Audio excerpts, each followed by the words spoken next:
bersama gereja-gereja dari segala abad dan segala tempat. Gereja Suara Kebenaran Injil mengakui pengakuan iman rasuli dan mengajarkannya. Aku percaya kepada Allah, Bapa yang Maha Kuasa, Khalik langit dan bumi, dan kepada Yesus Kristus, Anaknya yang tunggal, Tuhan kita, yang dikandung daripada Roh Kudus, lahir dari anak darah Maria, yang menderita sengsara di bawah pemerintahan Pontius Pilatus, disalibkan, mati dan dikuburkan, turun ke dalam kerajaan maut. Pada hari yang ketiga, bangkit pula dari antara orang mati, naik ke surga, duduk di sebelah kanan Allah, Bapa yang Maha Kuasa, dan akan datang dari sana untuk menghakimi orang yang hidup dan yang mati. Aku percaya kepada Roh Kudus, gereja yang kudus dan am, persekutuan orang kudus, pengampunan dosa, kebangkitan orang mati dan hidup yang kekal. Amin. Terima kasih Bapa. Kalau kami ada sampai pada pagi hari ini, itu semua karena kasih-Mu bagi kami. Pagi hari ini Bapa, bawa kami lebih dalam lagi untuk menyembah-Mu dalam hadirat-Mu. Penuhi kami pada pagi hari ini dalam hadirat-Mu. Kami merindukan kehadiran-Mu pada pagi hari ini Bapa. Kami rindu lawatan-Mu, kami rindu jamahan, kuasa hadirat-Mu dalam hidup kami Bapa. Terima kasih Bapa. Kami mau serahkan ibadah kami pada pagi hari ini hanya di dalam nama Tuhan kami Yesus Kristus. Kami berdoa dan mengucap syukur. Haleluya. Amin. Silakan duduk Bapak Ibu.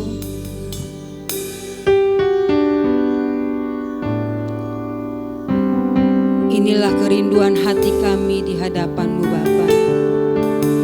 Kami mau selalu ada di hadirat-Mu.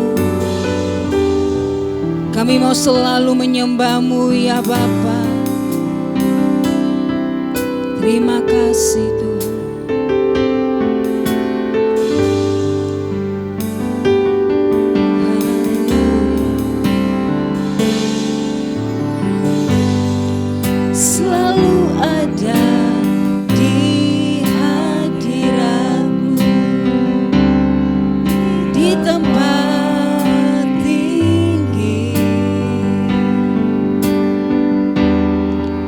Bawa aku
memuji namanya.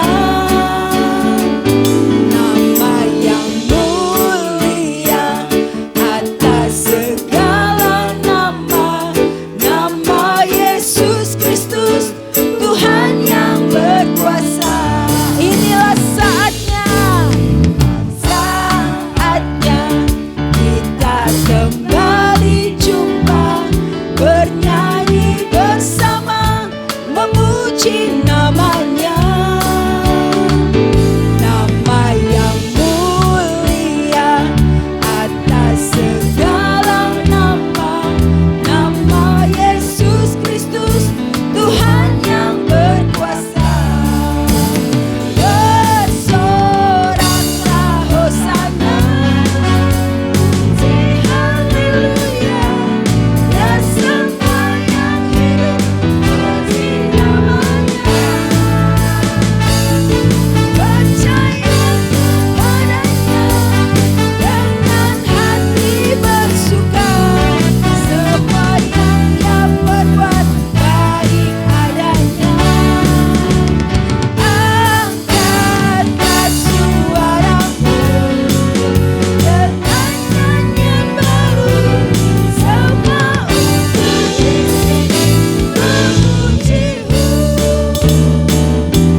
Halo Rehoboth Church Family, ada beberapa informasi penting yang dapat kita simak bersama-sama. Bagi Anda yang baru bergabung, kami sangat bersukacita menyambut kehadiran Anda di Rehoboth Church. Anda dapat mengunjungi Instagram dan YouTube kami di GSKI Rehoboth Ketapang untuk mendapatkan informasi seputar Rehoboth Church. Mari hadir kembali dalam Sunday Service yang diadakan setiap hari Minggu pukul 9 pagi. Mari ajak anak-anak Anda untuk mengikuti ibadah Rehoboth Kids pada hari Minggu pukul 4 sore. Mari belajar lebih dalam tentang firman Tuhan melalui House of Truth pada hari Rabu pukul 7 malam. Untuk mempererat hubungan dengan Allah, kami juga mengadakan doa malam yang dibuka secara umum pada hari Jumat pukul 6:30 malam. Bagi anak-anak muda, mari hadiri ibadah youth yang diadakan pada hari Sabtu pukul 7 malam. Bagi saudara yang ingin memberikan dukungan pelayanan Rehoboth Church melalui persembahan, pastikan rekening yang tercantum atas nama GSKI Rehoboth Ketapang. Atau saudara dapat memberikan persembahan secara langsung melalui kotak persembahan yang ada di belakang ruang ibadah. Let's enjoy our service. Saya Andre mengucapkan terima kasih atas perhatiannya. God bless.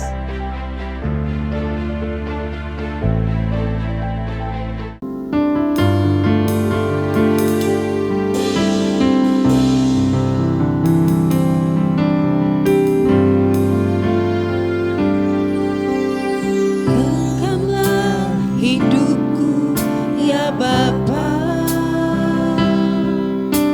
supaya aku tidak jatuh.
Kami mohon kepadamu Tuhan. Amin, haleluya. Ku kan menjadi kesukaan Bapa.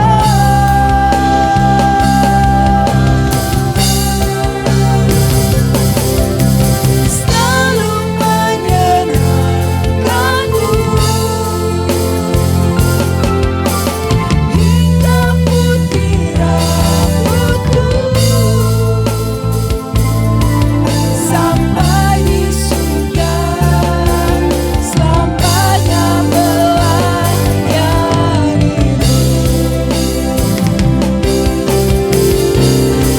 Haleluya. Kita serahkan waktu ini kepada Bapak Gembala Sidang. Ku mohon kepadamu, ku kan menjadi kesukaan Bapa.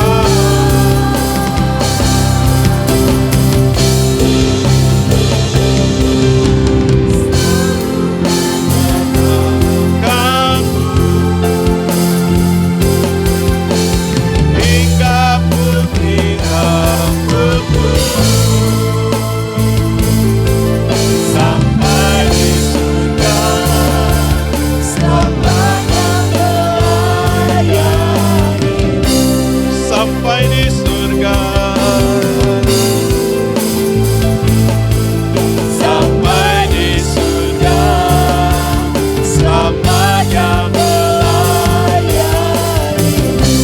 sampai di surga sampai di surga selamanya melayanimu. Haleluya. Bapa kami, Bapa kami rindu menyenangkan, kami rindu menyenangkan, kami rindu dalam hadirat Bapa, kami rindu memuaskan hati. Haleluya, haleluya. Bapa di surga, kami rindu jamahan kasih, lawatan-Mu ya Bapa. Haleluya. Terpujilah Engkau Tuhan, Allah yang Maha Besar. Haleluya, haleluya. Kami sembah. Haleluya.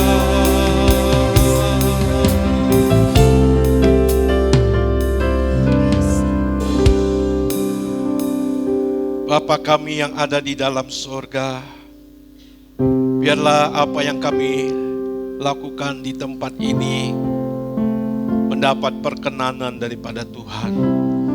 Pujian penyembahan kami ya Bapa, manis Kau dengar di hadapan-Mu.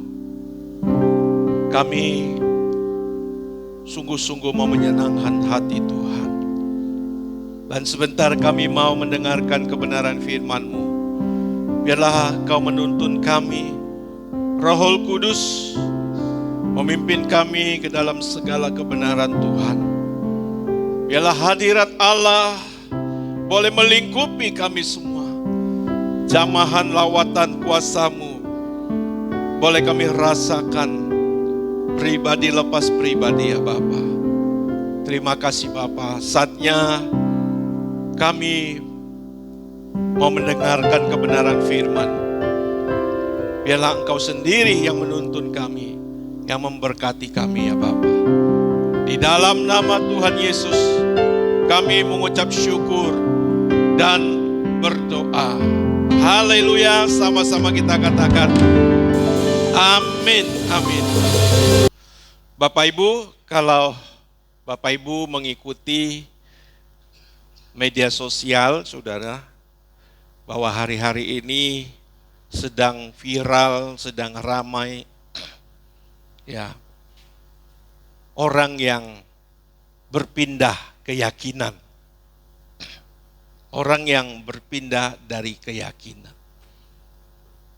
Dan di antaranya adalah orang Kristen yang berpindah agama lain. Tentu banyak latar belakang yang mendasari seseorang berpindah keyakinan, saudaraku. Tetapi dari semua kejadian saya juga coba mengikuti. Ternyata, saudaraku, dari semua itu bisa kita lihat betapa mudahnya orang pindah keyakinan. Dan ini tentu menjadi hal yang menyedihkan ya bagi kita. Ya. Di sisi lain, karena ada berita-berita yang sengaja diperluas, tentu dengan berbagai motivasi. Tapi di sisi lain kita juga tahu, saudaraku, ada sebagian orang yang memang belum sungguh-sungguh di dalam agama sebelumnya. Ya. Jadi secara pribadi saya juga berusaha memahami, belajar dari berbagai segi dari sebab akibat orang tersebut. Namun Bapak Ibu Saudara, bagi kita yang terus meyakini dan tetap di dalam keyakinan kita sebagai orang percaya, bahwa saya mau mengajak kita harus bisa membedakan antara konversi agama dan juga transformasi di dalam kekristenan. Konversi agama di sini adalah berpindahnya suatu kelompok atau satu pribadi yang masuk ke dalam agama Kristen ataupun agama lain. Nah, dalam hal ini masuk dalam agama Kristen, ya. Nah, tentu konversi agama ini sangat bisa terjadi secara instan. Kalau orang mengucapkan syahadat agama tertentu, maka dia sudah dinyatakan masuk atau menjadi agama tersebut. Nah, di dalam kekristenan tidak hanya mengucapkan syahadat. Kita percaya Yesus Kristus sebagai Tuhan di dalam dengan mulut kita dan di dalam hati kita, lalu kita sudah menjadi percaya. Tetapi kita harus mengalami perubahan-perubahan yang seperti Allah inginkan. Sekali lagi, sebab yang mengesahkan kita ya menjadi pengikut Tuhan adalah Tuhan itu sendiri. Mungkin kalau dari segi agama, ya bisa saja kita menjadi agama Kristen, tetapi kalau di hadapan Tuhan, belum tentu kita menjadi anaknya yang berkenan di hadapannya. Nah, Bapak Ibu Saudara yang terkasih di dalam nama Tuhan Yesus. Oleh karena itu di dalam kekristenan, Allah menginginkan ada satu perubahan atau transformasi pola berpikir atau mindset kita oleh pembaharuan yang dikerjakan, ya, pembaharuan pikiran yang dikerjakan oleh firman dan juga Roh Kudus, ya. Yang dikerjakan oleh Roh Kudus melalui kebenaran firman Tuhan. Seperti di dalam Alkitab kita ada beberapa ayat, ya, di antaranya Roma pasal 12 ayat 2, ya, yang berkata agar kita jangan serupa dengan dunia ini, tetapi berubahlah oleh pembaharuan budimu. Lalu di dalam Efesus pasal 4 ayat 23, supaya kita dibaharui di dalam roh dan pikiran kita. Jadi Bapak Ibu Saudara, mungkin dalam lembaga gereja, ya, lembaga negara juga bisa menyatakan kita sebagai orang Kristen, tetapi di hadapan Allah, saudaraku, kita membutuhkan pembaharuan pikiran, menjadi manusia baru. Nah, transformasi ini membutuhkan proses dan waktu. Nah, untuk itulah saudara, Allah terus bekerja dalam segala hal, segala sesuatu untuk mendatangkan kebaikan bagi kita yang mengasihi Tuhan. Orang yang melakukan konversi agama belum tentu mengalami transformasi atau perubahan yang sesuai dengan standar Alkitab. Belum tentu, saudaraku. Saya secara pribadi, ya, tentu yang pertama saya lihat saya sendiri. Karena saya juga orang awalnya bukan orang Kristen. Dan ada juga orang di sekitar saya, di lingkungan gereja, ya, puluhan tahun saya di lingkungan gereja, di lingkungan pelayanan, ya. Saya menemukan banyak orang Kristen yang tadinya bukan orang Kristen, lalu masuk dalam atau menjadi orang Kristen. Nah, ternyata ketika sesuatu hal terjadi yang mereka alami, justru mereka bereaksi, mereka menampilkan satu kehidupan yang belum menjadi manusia baru. Ketika ada sesuatu hal terjadi, dia menampilkan ciri atau manusia lamanya. Nah, dalam hati saya berpikir, saudaraku, bagaimana orang ini kok bisa berubah? Nah, ternyata Tuhan memberikan suatu jawaban dalam hati saya bahwa sesungguhnya orang tersebut belum mengalami perubahan. Belum mengalami perubahan. Kalau selama ini kita lihat orang itu teduh kayak rohani, karena belum ada sesuatu yang menguji keimanan mereka. Nah, Bapak Ibu Saudara yang terkasih, jawaban yang saya peroleh adalah bahwa saya dan juga orang-orang tersebut belum mengalami satu perubahan transformasi. Seperti yang Rasul Paulus katakan, kita baca ya, di dalam 2 Korintus pasal 5,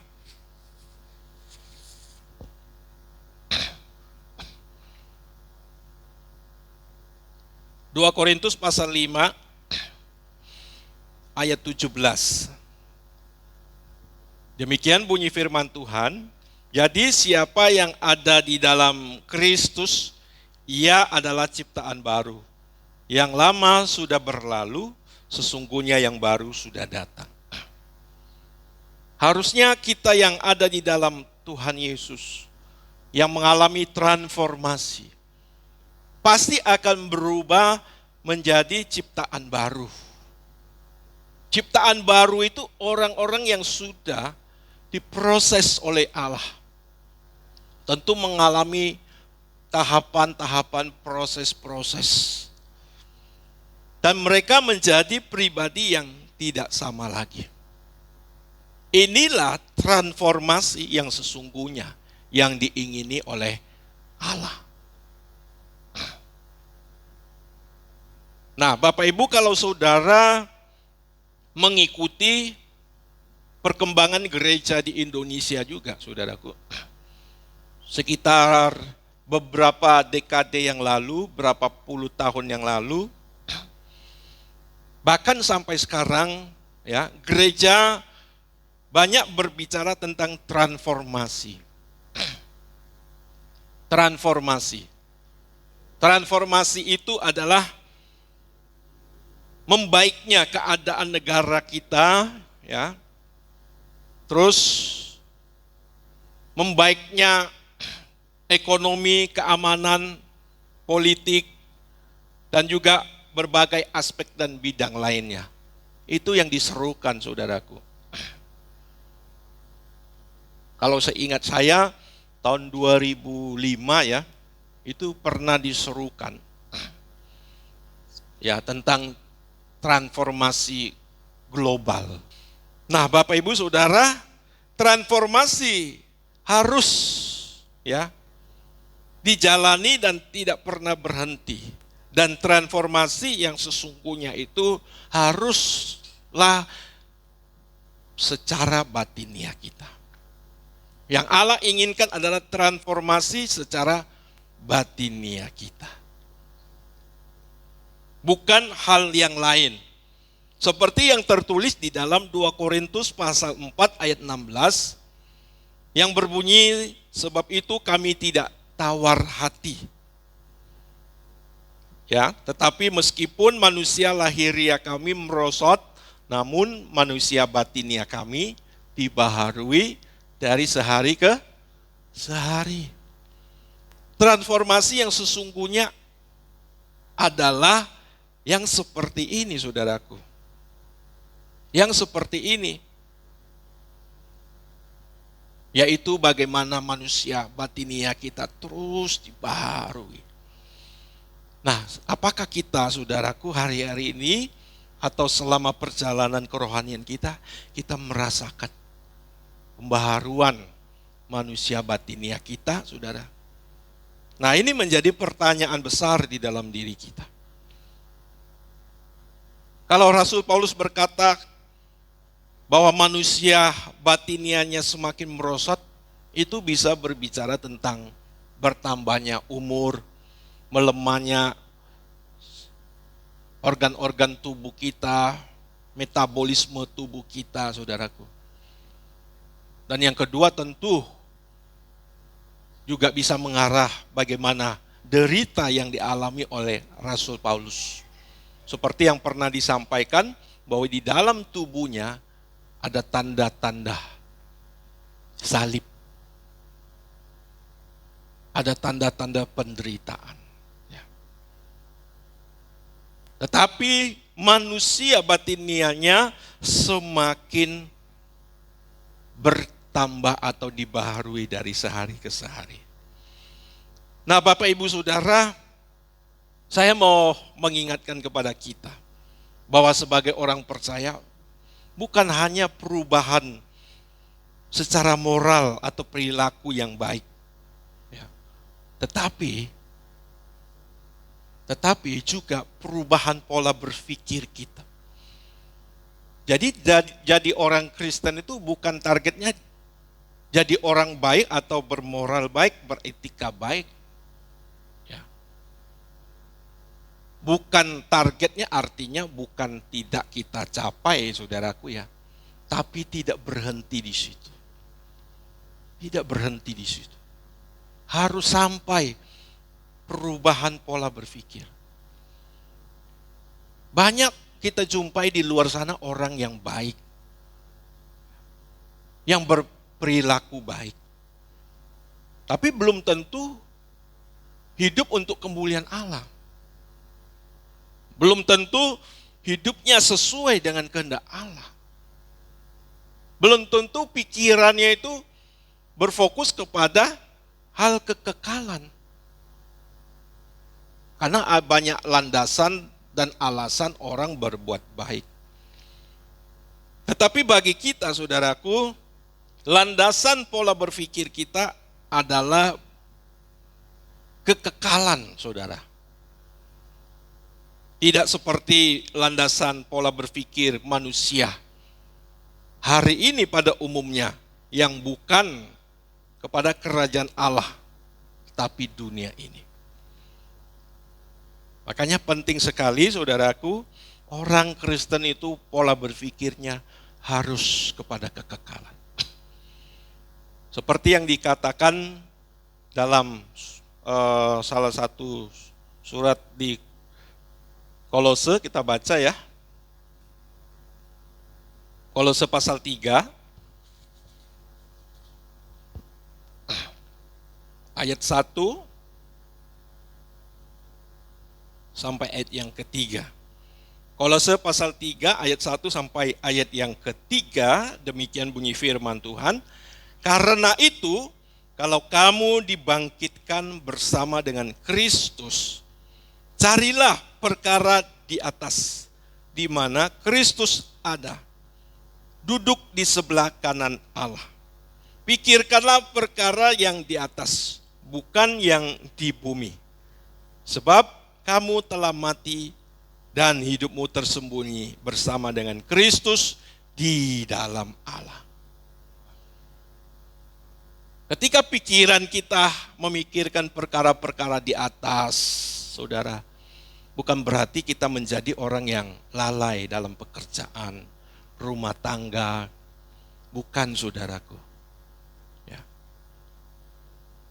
Saya sudah sering katakan di tempat ini, justru orang yang punya pikiran atau memikirkan perkara di atas, mencari perkara di atas, justru dia akan melakukan segala sesuatu di bumi ini dengan benar, dengan maksimal, optimal. Karena apa, saudaraku? Karena apapun yang dilakukannya, ya, apapun yang dilakukannya itu untuk Tuhan, untuk mengumpulkan harta di surga. Ada amin, Bapak Saudara? Ya. Kalau orang yang semakin rohani, pasti semakin bertanggung jawab dalam pekerjaan. Pasti semakin bertanggung jawab dengan keluarganya. Nggak mungkin semakin lalai, saudara. Jadi jangan kita takut lalu kita menolak. Kita tidak berani menerima kalau memikirkan perkara di atas, lalu perkara di bumi ini akan jadi berantakan. Enggak, saudaraku. Sebab apapun yang kita lakukan, ya, kita lakukan untuk Tuhan, untuk mengumpulkan harta di surga. Nah, Bapak Ibu Saudara yang terkasih di dalam nama Tuhan Yesus, ya. Tuhan Yesus tetap menjadi teladan kita yang sudah melewati godaan terhadap bujukan dari kuasa dunia ini. Sudah sangat terbukti, saudaraku, Tuhan Yesus menolak bujukan kuasa kegelapan yang dimana mencoba untuk memarkirkan Tuhan Yesus di bumi ini. Yang coba membuat Tuhan Yesus tergoda dengan keindahan dunia ini. Nah, saudaraku, pertanyaannya apakah Tuhan Yesus bisa tergoda? Ya tentu bisa. Kalau enggak, ya iblis enggak akan mencobai dia, saudara. Buang-buang tenaga kan? Ya. Buang-buang tenaga. Tuhan Yesus bisa tergoda, namun dia tidak tergoda. Dia memilih taat kepada Allah Bapa di surga. Dan dia tahu siapa dirinya. Nah, Bapak Ibu Saudara yang terkasih di dalam nama Tuhan Yesus. Nah, oleh karena itu kita harus mengerti hari-hari ini, apakah kita sudah terjerat bujukan iblis dengan melihat apakah kita mengutamakan dan menghargai segala sesuatu yang ada di dunia ini lebih dari kita menghargai Tuhan. Lebih dari kita menghargai Tuhan. Kalau kita masih memiliki pikiran seperti ini, saudara, inilah yang namanya logika dunia. Pola berpikir dunia.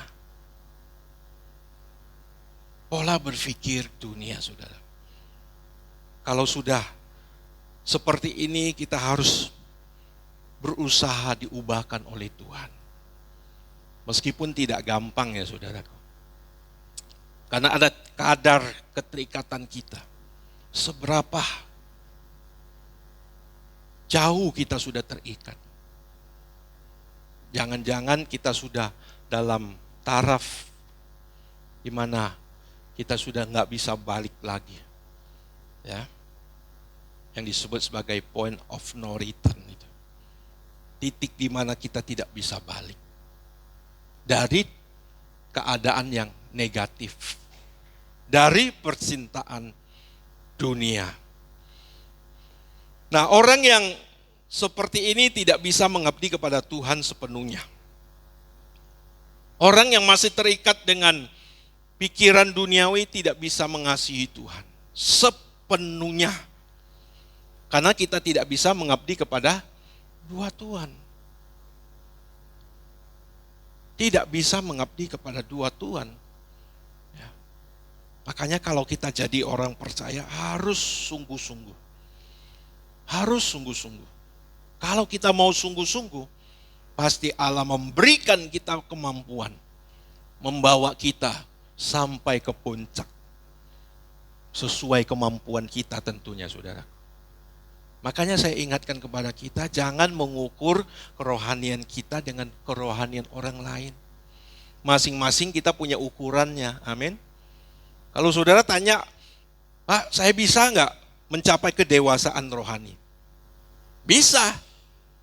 Tapi kedewasaan rohani kita jangan diukur kedewasaan rohani orang lain. Misalnya kalau kita melihat Bapak rohani kita, Pak Eras, punya kerohanian baik yang luar biasa. Level beliau dengan kita berbeda. Ya, kalau seperti galon air, ya Pak Eres umpamanya galon air, dia sudah penuh, ya kita botol aqua yang harus penuh juga. Ya, dia diberi 5 talenta, mungkin kita 2 atau bahkan 1. Tapi masing-masing harus melipat gandakan. 5 harus dapat 5 menjadi 10. 2 harus mendapat 2 menjadi 4. Demikian juga 1 harus 1. Sehingga menjadi 2. Tuhan itu adil, saudara. Tidak pernah menuntut kita yang di luar kemampuan kita. Ada amin, saudara? Kalau saudara bertanya, bisakah saya mengalami kedewasaan rohani? Atau kata lainnya, bisakah saya sempurna, Pak? Bisa, semua kita bisa. Itulah yang dikatakan oleh Tuhan Yesus, hendaklah kamu sempurna seperti Bapamu yang di surga adalah sempurna. Bukan berarti kesempurnaan Bapa, level kesempurnaan Bapa yang kita kenakan, bukan. Tapi bagaimana Bapa itu sempurna, kita harus sempurna. Bukan levelnya dia. Dia punya level sendiri, Bapa yang tidak terbatas kuasa. Loh, bagaimana kita bisa? Tapi kita bisa sempurna dengan level kita. Ada amin, saudaraku? Ya. Makanya setiap kita akan bisa berfungsi dimanapun Tuhan tempatkan. Karena kita punya bagian masing-masing. Orang yang punya kemampuan 5 talenta pasti ditempatkan Allah di tempat yang sangat mempengaruhi banyak orang. Ya mungkin kita yang 2 talenta, 1 talenta, ya. Ya seperti saya yang menggembalakan jemaat sedemikian. Saya tidak berada di kota besar dengan ribuan, puluhan ribu jemaat, saudara. Karena itulah kemampuan saya, saudara. Nah, Bapak Ibu Saudara yang terkasih di dalam nama Tuhan Yesus. Nah, hal ini perlu kita perhatikan dengan benar. Jangan kita menjadi orang percaya, lalu kita di satu titik yang tidak pernah bergerak. Dan titik itu jangan diukur dengan keberadaan kita dalam struktur gereja. Yang tadinya jemaat, lalu jadi pelayan, jadi majelis, lalu jadi pendeta. Lalu diukur, wah kita sudah mengalami proses perubahan. Itu perubahan kedudukan di dalam gereja. Yang belum tentu kedudukan atau perubahan batinia kita mengikuti, saudara. Ya. Dan yang lebih berguna, yang lebih dihargai oleh Allah adalah perubahan karakter kita. Amin, Bapak Ibu Saudara. Ya, itu yang lebih berguna, saudara. Oleh karena itu jangan sampai kita sudah sekian tahun menjadi orang Kristen, kita di titik awal kita. Kita hanya semakin mengenal lingkungan gereja, semakin tidak asing dengan komunitas orang Kristen, tapi kita tidak bertumbuh secara kerohanian. Padahal Allah sudah menyediakan setiap fasilitas untuk kita bertumbuh. Bahkan berkelimpahan. Ya, berkelimpahan. Nah, kita baca saudaraku ya. Di dalam Yohanes pasal 10 ayat 10 ya.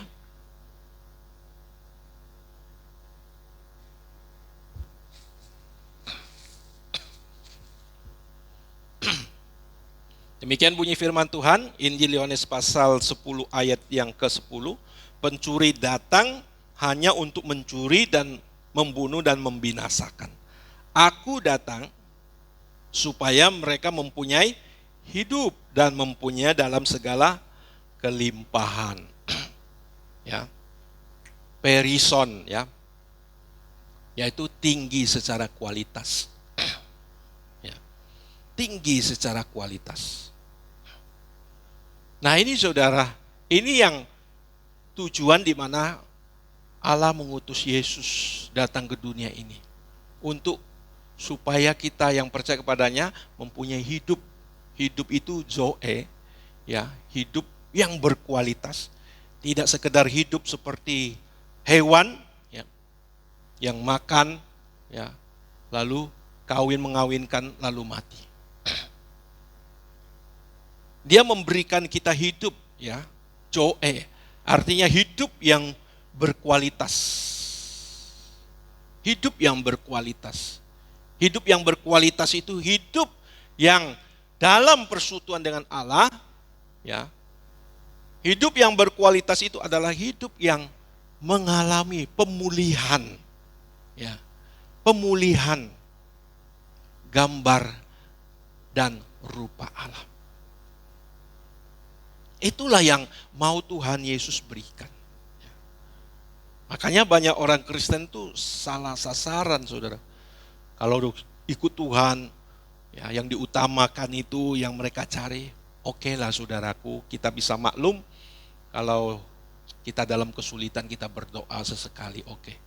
Ini sepanjang hidupnya jadi orang Kristen, itu aja yang diminta. Duit, duit, duit, duit, duit. Sehat, sehat, sehat. Ya. Rumah tangga harmonis. Utang dihilangkan, enak kali. Semua itu ada bagiannya. Ya. Bukan itu yang utama, saudaraku. Apa gunanya hutangmu lunas, kamu kaya raya, keluargamu harmonis, kamu sehat terus, lalu mati, terpisah dari hadirat Allah. Kalau kita sehat selama hidup kita, maksudnya 70-80 tahun saja, oke lah dikasih bonus 100 tahun. Ya, itu saya kira jarang sekali ya. 80 oke masih. 80 lebih ada, 90 ada. Yang 100 tahun ada bisa dihitung dengan jari. Setelah itu kita masuk dalam kekekalan yang tidak ada ujungnya. Yang dibandingkan hidup kita di dunia ini hanya satu titik. Satu titik. Lalu kekekalan itu ada satu garis yang tidak ada ujungnya. Nggak bisa dibayangkan dan tidak bisa dibandingkan, saudara. Jadi tentu Allah itu mengerjakan sesuatu yang bersifat kekekalan. Dan semua orang yang ada di dalam dunia ini akan mengalami hal yang sama. Kalau dunia ini mengalami goncangan, orang Kristen juga digoncang. Dunia ini mengalami krisis, orang Kristen juga mengalami krisis. Tapi Allah turut bekerja dalam segala hal. Amin. Ya. Untuk mendatangkan bagi kita, apa yang terjadi di dunia ini mendatangkan kebaikan bagi kita. Dia membawa kita terus ke kekekalan, saudara. Ya. Itu yang Allah kerjakan, Bapak Ibu Saudaraku. Enggak, kalau dunia ini lagi lagi krisis ya kita lagi suka-suka, senang-senang gitu. Enggak seperti itu, saudaraku.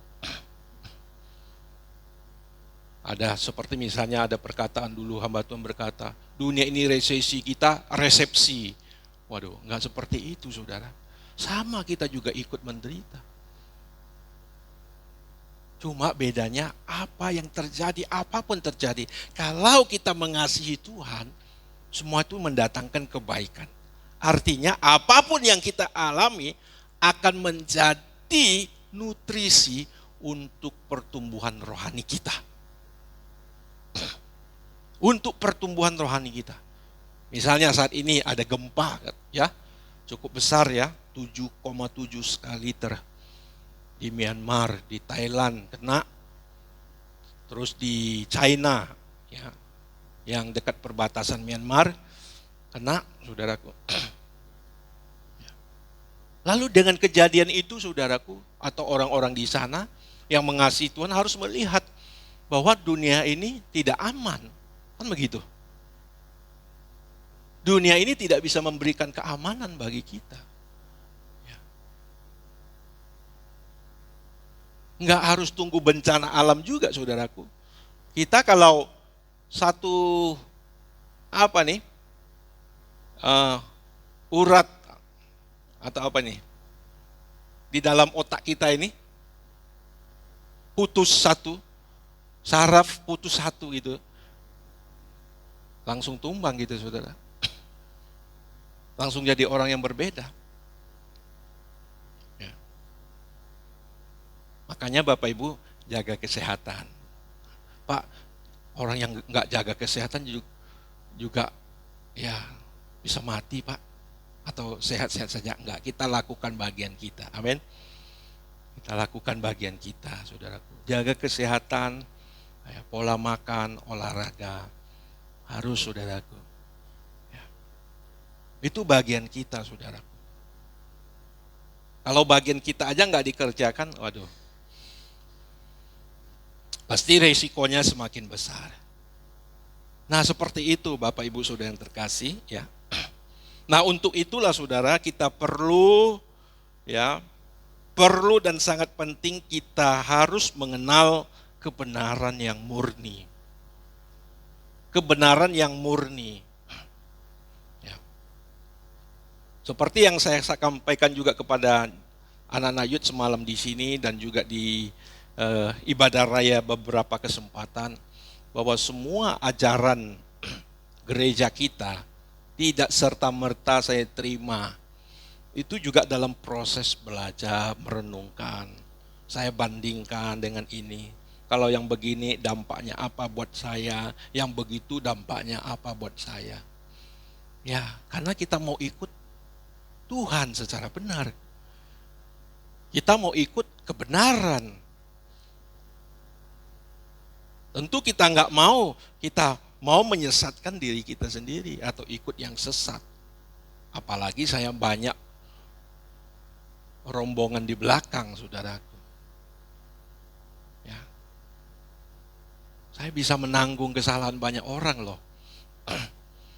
Ya. Dan saudara, sejauh ini saudaraku, saya meyakini kita ada di dalam kebenaran. Karena dampaknya bisa kita rasakan. Nah, ini Bapak Ibu Saudara ya, kita harus mengenal kebenaran ya. Kalau saudara mengenal kebenaran, maka saudara akan semakin takut kepada Allah. Semakin hidup dalam kesucian. Itu indikator-indikatornya saudaraku. Akan semakin hidup dalam kesucian. Ya. Pak, tapi Pak, di gereja Bapak belum banyak orang yang hidup dalam kebenaran. Nah, saya pernah loh dikatain orang begitu. Katanya gereja suara kebenaran. Nyatanya jemaat Bapak ada yang masih berbuat begitu. Waduh. Nah, kadang sebagai gembala itu, ya, apa yang dilakukan jemaat itu masih ditanggungkan kepada gembala. Ya, saya bilang gereja itu kan seperti rumah sakit. Banyak orang yang datang atau kebanyakan yang datang, atau semua orang yang datang itu orang sakit pastinya. Ya. Ada yang sudah sembuh, ada yang belum, kan begitu. Ada yang dalam perawatan. Ya kan? Yang mau mengikuti arahan ya, suster, ya, minum obat yang rutin, ya cepat sembuh. Yang sakitnya belum tahu parah, yang cepat sembuh. Tapi ada kan yang nggak mau juga, nggak taat. Ya, lihat obat, takut minum obat dibuang.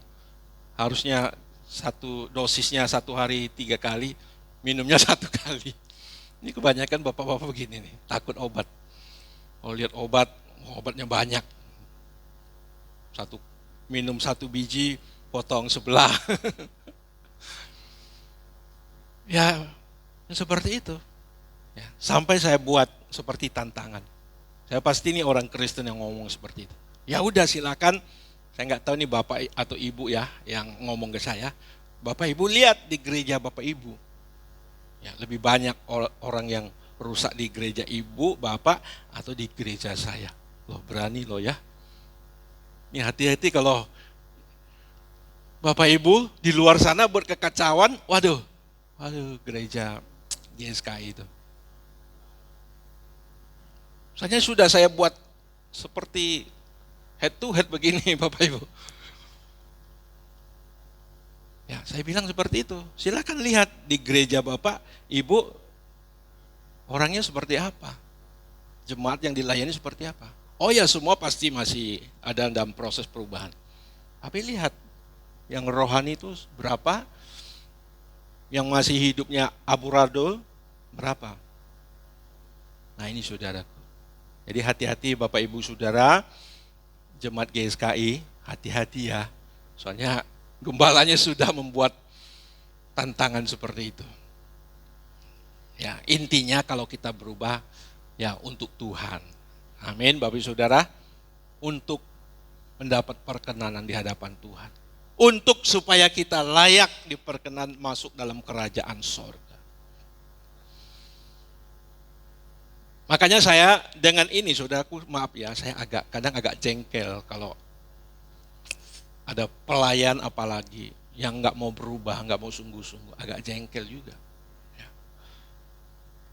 Ya karena sempat membuat head to head begini, ya. Dan tentu saudaraku, ya kita yang mau dibawa ke surga, ini yang paling utama ya. Kita yang mau dibawa ke surga kok masih main-main. Apalagi yang sudah lama, yang seharusnya makin lama tuh makin sungguh-sungguh dengan Tuhan. Ya kan? Makin lama kita tuh makin serius dengan Tuhan. Oke lah kalau dulu mungkin kita masih bandel kan begitu, nakal. Oke lah, kita semua melalui itu kok. Tapi sekarang kita sudah harus berubah. Umur kita juga gak muda lagi. Sudah masuk umur rawan ini. 50-an, 60-an, 70-an, udah megang boarding pass, tinggal tunggu panggilan. Kepada yang terhormat, para penumpang yang bernama, ini silakan naik pesawat. Jadi hati-hati Bapak Ibu Saudara ya. Jadi kita harus mengalami perubahan, itu yang paling penting. Biar warna batinnya kita semakin berubah. Amin. Manusia batinnya kita semakin cantik di hadapan Tuhan. Ya, seperti ada pujian ya. Ada pujian. Bapa, ku mau indah di matamu dan mulia dalam pandanganmu. Di singkatnya hari hidup ini, ku rela batinku kau hiasi. Itu saudaraku. Wah, lagu-lagu seperti ini kan menjadi kerinduan kita. Ya. Untuk kita terus kejar, kita alami saudara. Nanti pasti ada pembuktian kepada iman-iman saudara, Bapak Ibu sekalian. Pasti ada masalah yang mengguncang imanmu. Yang membuat engkau punya kesempatan untuk marah, untuk meledakkan diri, untuk meninggalkan kehidupan yang sudah engkau perjuangkan sebelumnya. Ada masa itu saudaraku. Dan saudara harus hati-hati. Makanya ketika kita mulai redup semangat kita dengan Tuhan, kita sudah harus wanti-wanti nih. Weh, ada apa dengan diriku? Seperti saudara sakit, tenggorokan mulai serak, badan panas dingin. Wah, ada yang salah dengan tubuh. Saudara datang ke dokter, cek di sana, minta obat. Nah, ketika saudara mulai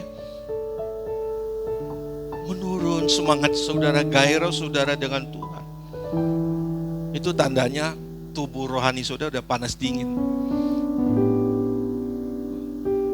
Udah panas dingin. Hati-hati saudara. Kita harus menyadari, wah aku harus pulih. Aku harus sehat secara rohani. Ini Bapak Ibu Saudara. Ini Kristen yang benar. Kekristen yang benar. Kalau kita hidup seperti ini, saudara akan merasakan hadirat Tuhan itu terus menyertai saudara. Apapun yang saudara lakukan, ada hikmat, ada tuntunan Allah yang mengarahkan kepada saudara. Enggak perlu saudara telepon, Pak saya menghadapi masalah ini. Ya telepon Pak Pendeta. Bagaimana Pak menghadapinya? Saudara punya Allah yang menuntun saudara. Harusnya begitu saudaraku. Ya namun dalam kenyataannya belum. Makanya ya gembala masih diperlukan untuk memberi nasihat, untuk memberikan tuntunan. Tapi idealnya setiap kita itu nggak perlu lagi. Ada Allah, ada Roh Kudus yang mendampingi kita. Ada amin Bapak Ibu Saudara yang terkasih? Ya ini yang penting di dalam kekristenan kita Bapak Ibu Saudara. Ya, kita harus mengenal kebenaran yang murni. Ya, untuk menyadari betapa fasiknya dan jahatnya dunia ini saudaraku. Ya. Jadi baginya pengaruh dunia adalah ancaman kemurnian iman kekristenan kita ya. Pengaruh dunia ini adalah ancaman bagi kemurnian kekristenan kita. Jadi kita harus hati-hati saudaraku. Oleh karena itu Bapak Ibu Saudara, ya, kita harus terus menjauh dari dunia ini. Dengan arti kata segala filosofi dan cara hidupnya. Ya. Jangan sampai apa yang dikatakan oleh firman Tuhan ya, di dalam 1 Petrus pasal 1 ayat 18, bahwa di situ Tuhan telah menebus kita dari cara hidup kita ya, yang sia-sia yang kita warisi dari nenek moyang kita. Itu bukan dengan barang yang fana, bukan dengan emas perak, tetapi dengan darah Yesus yang sangat mahal. Tuhan Yesus menebus kita agar kita keluar dari dunia ini. Agar kita meninggalkan cara hidup dunia ini. Nah, Bapak Ibu Saudara, perlu diingat juga bahwa perubahan kita ini adalah sebuah perubahan yang bertahap. Yang bertahap, tidak ada jalan mudah ya untuk kita mencapai target ini.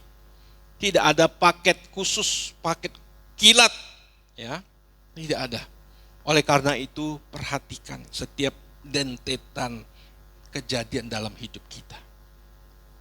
Kronos yang Tuhan izinkan. Perhatikan.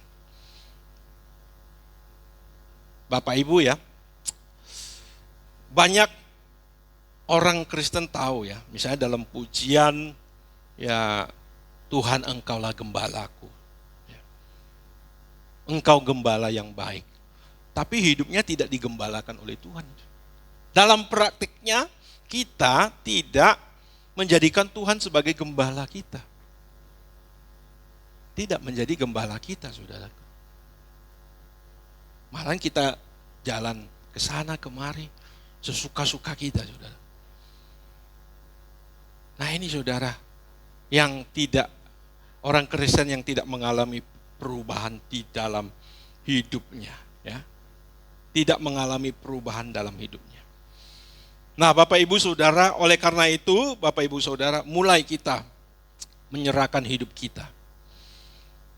Ya, kemarin saya lihat di media sosial juga saudaraku ya, sedang viral, sedang ya banyak diposting oleh anak-anak Tuhan dan juga pendeta, bahkan ada satu khotbah KKR gitu ya, orang Barat ya, kayaknya diadakan di Afrika atau ya daerah-daerah itulah saudara. Ya, dia berkhotbah di situ, pergi ke gereja tidak menyelamatkanmu katanya, menyembah Tuhan tidak menyelamatkanmu, tapi yang menyelamatkan engkau ketika engkau menyerahkan hidupmu kepada Allah dan engkau bertobat dari dosa-dosamu. Anda lihat nggak postingan itu? Banyak kok, viral juga. Iya saudaraku, artinya kita tidak sekedar pergi ke gereja, tidak sekedar memuji menyembah Tuhan, tapi kita juga harus menyerahkan diri kita kepada Allah dan kita bertobat dari dosa-dosa kita. Itu yang menyelamatkan kita. Amin. Ya. Itu yang menyelamatkan kita, saudaraku. Nah, untuk itu kita harus memiliki kelenturan untuk berubah, ya. Untuk berubah. Jika setiap kali kita berbuat kesalahan, ya, maka kita minta ampun kepada Tuhan. Ampun kepada Tuhan. Dan meminta ampun yang benar, ya, yang Alkitab ajarkan kepada kita, bukan hanya kesalahan yang kita lakukan. Misalnya kita melakukan pencurian, ya, contoh aja ya, contoh. Bapak ampuni aku karena aku sudah mencuri, merugikan orang lain. Tidak berhenti di situ. Ya, tapi juga melihat potensi yang ada dalam diri kita. Makanya kalau orang yang sering lihat hanya fokus pada perbuatannya, nanti kembali curi lagi itu. Ampun Tuhan karena sudah melakukan pencurian, nanti lakukan lagi. Tapi kita harus lihat potensi di dalam diri kita. Wah, ternyata aku masih punya potensi yang jahat, yang bisa berbuat jahat, berbuat dosa. Untuk itu perlu diubahkan. Jadi hanya jangan sekedar melihat kita melakukan kesalahan lalu minta ampun. Tidak sebatas itu, tapi harus merubah. Ya, kita baca firman Tuhan di dalam Efesus pasal 4.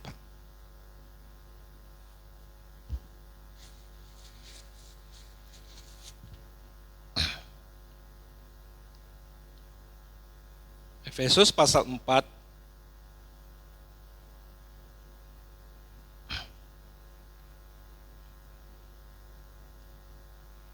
ayat yang ke-25 ya, dan seterusnya. Kalau dari ayat 20 sampai 24 itu tentang kita harus berubah, ya, harus berubah. Nah, ayat 25, karena itu buanglah dusta dan berkatalah benar seorang kepada yang lain, karena kita adalah sesama anggota. Apabila kamu menjadi marah, janganlah kamu berbuat dosa. Janganlah matahari terbenam sebelum padam amarahmu. Dan janganlah beri kesempatan kepada iblis, ya. Orang yang mencuri, janganlah ia mencuri lagi, tetapi baiklah ia bekerja keras dan melakukan pekerjaan yang baik dengan tangannya sendiri, supaya ia dapat membagikan sesuatu kepada orang yang berkekurangan dan lain-lain sebagainya. Ya. Tidak hanya sebatas, oh aku salah, tapi harus berubah, ya. Merubah kodrat dosa, potensi dosa di dalam diri kita. Bagaimana caranya? Harus dalamnya, mindsetnya yang harus berubah. Pola pikirnya yang harus diubahkan, saudara. Dari apa yang tadi berfokus kepada duniawi, sekarang kepada sorgawi. Amin, Bapak Ibu Saudara. Ya. Kalau saudara kita dalam perubahan dan mengalami perubahan, Bapak Ibu, ya, kita akan berbahagia bertemu dengan Tuhan Yesus, Sang Mempelai kita, saudara. Kita akan berbahagia karena pada akhirnya perjalanan rohani kita sampai kepada tujuan. Amin. Tuhan Yesus memberkati. Tuhan, aku rela mengosongkan bencana jiwaku ini dari segala keinginanku dan semua hasrat pribadiku.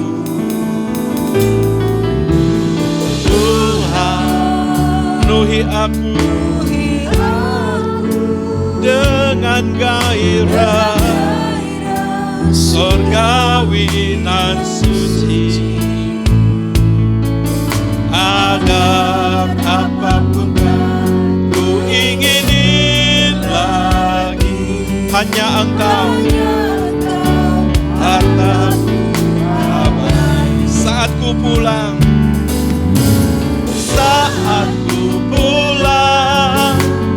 menghadap Bapa, hanya Engkau yang ku miliki. Kerinduan hatiku, kehausan jiwaku, dapat ku memandang wajah-Mu saat ku pulang.